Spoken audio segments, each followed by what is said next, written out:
And on November 1st of 1984, Air Care and Mobile Care was born. So in a couple of weeks, or a week and a half, I guess, we are going to celebrate our 35th birthday, which is pretty cool. Over those 35 years, we have completed about 45,000 flight missions. We have completed hundreds of thousands of ground missions.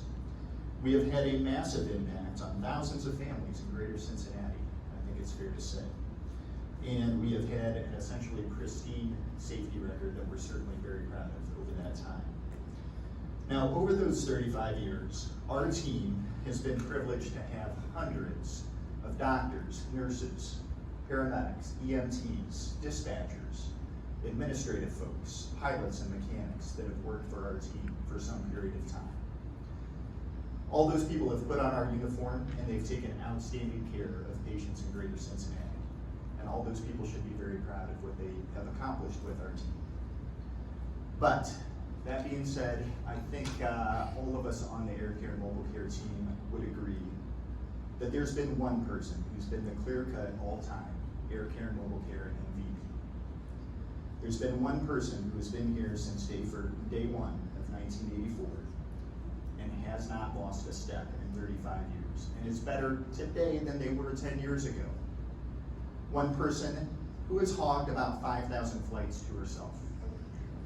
One person who has saved, I would say, the lives of more people in this region than anybody else of any discipline. One person who is so humble that she is, I think right at this moment, probably dying a little bit inside knowing that I'm talking about her. One person who has had such a massive impact as a teacher that she has made everyone she's ever worked with, of any discipline. And most of the people in this room, as good as they could possibly be at what we do in taking care of sick patients. Now, that being said, I've got a little bit of a pet peeve. It really bothers me when awesome people earn honors and awards only when they're dead. That really sucks. I mean, the posthumous award is great, but it would be a lot better 10 years before while they're still kicking. And yeah, so I think that awesome and amazing people should be honored when they're at their peak. And the person I'm talking about is absolutely at their peak performance right now today. And so I've got a really exciting announcement to make to you guys today.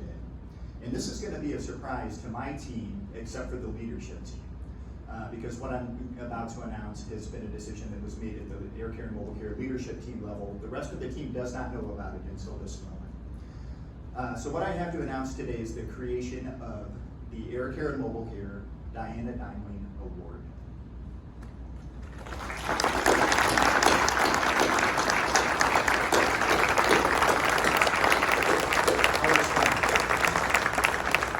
First of all, Diana, please come up here. Please, pretty please.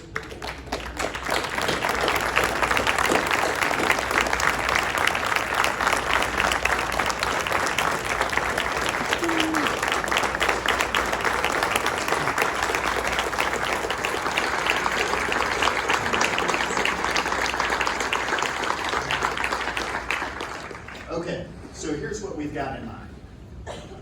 This is an award that has not been won by Diana, although she is certainly deserving. Rather, it is named after her, okay? This is going to be, since she is the best team player that any of us have ever worked with, this is going to be a team award. And so we are going to solicit nominations on a quarterly basis for the Air Care and Mobile Care team that has, and it's going to be for a specific mission, okay? And it's going to be, we're seeking nominations for a team that has gone above and beyond to fight for a patient.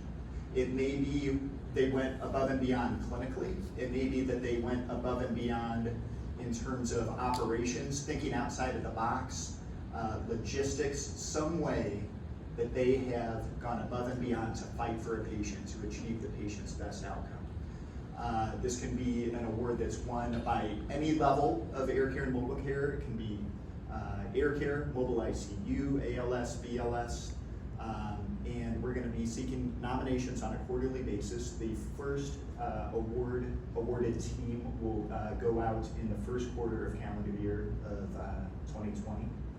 And we're really excited about that because we've all been made better by her. And this is a way that your legacy will continue for decades to come by inspiring our teams to try to practice critical care transport in the way that you have for 35 years. I have had the opportunity, I've been here for 18 years. I've had the opportunity to work with some of the best of the best in emergency medicine and critical care transport, but nobody has taught me more.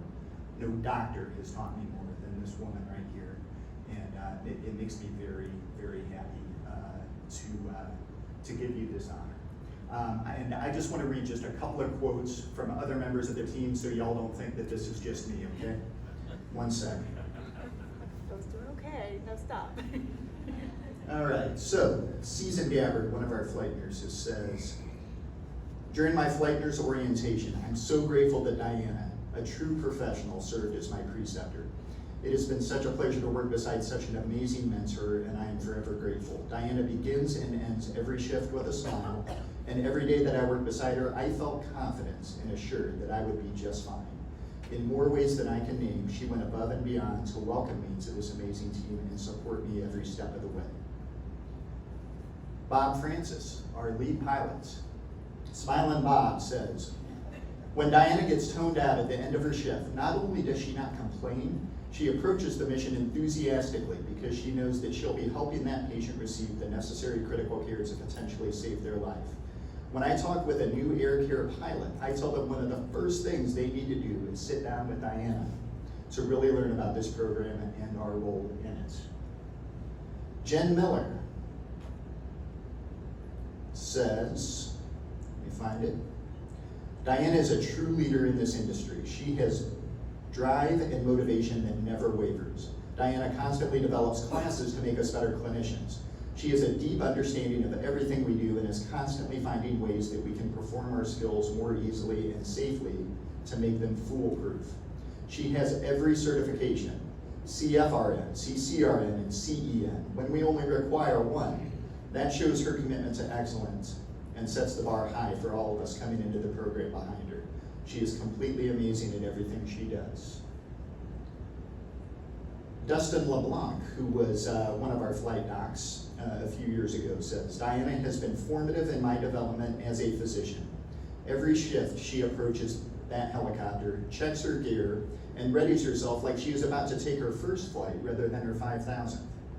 Her level of commitment and passion for what she does is unwavering. Her positive attitude is contagious. I've had good flights and bad flights with her, but I have never seen her lose her cool or get angry until this moment. Now she's losing her cool. She is an amazing teacher who truly longs to share with others the knowledge that she loves to gain herself.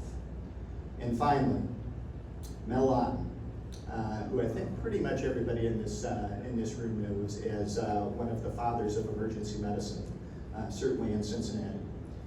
Dr. Otten says, I have worked with Diana since the beginning of the program. Of all of the nurses that I've ever worked with, Diana is the calmest, coolest colleague under pressure.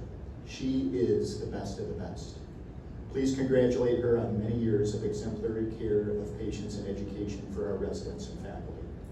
So, Diana, thank you for your inspiration, and that's all I've got.